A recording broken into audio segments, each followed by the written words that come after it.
നമ്മളിങ്ങനെ വണ്ടി ഓടിച്ചോണ്ട് പോകുമ്പോഴേ പിറകിൽ വന്നിട്ട് ഒരാളിങ്ങനെ ഓണടിച്ചാൽ നമ്മൾ എന്ത് ചെയ്യും? ഭയങ്കരമായിട്ട് ഓണടിച്ച് ശല്യപ്പെടുത്തുകയാണെങ്കിൽ നമുക്ക് രണ്ട് കാര്യങ്ങൾ ചെയ്യാം, അല്ലേ?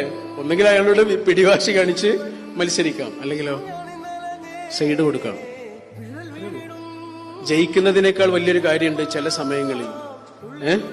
ചില സമയങ്ങളിൽ ജയിക്കുന്നതിനേക്കാൾ വലിയൊരു കാര്യമുണ്ട്. അതെന്താണെന്നറിയോ? തോറ്റുകൊടുക്കലാണ്. പ്രത്യേകിച്ച് ബന്ധങ്ങളിൽ. എല്ലാ മനുഷ്യർക്കും നമ്മൾ തോറ്റുകൊടുക്കേണ്ട കാര്യമൊന്നുമില്ല. പക്ഷെ നമുക്ക് ഏറ്റവും പ്രിയപ്പെട്ട മനുഷ്യർക്ക് തോറ്റുകൊടുക്കുക എന്ന് പറയുന്നത് ചില സമയങ്ങളിൽ ജയിക്കുന്നതിനേക്കാളും അന്തസ്സുള്ളൊരു കാര്യം.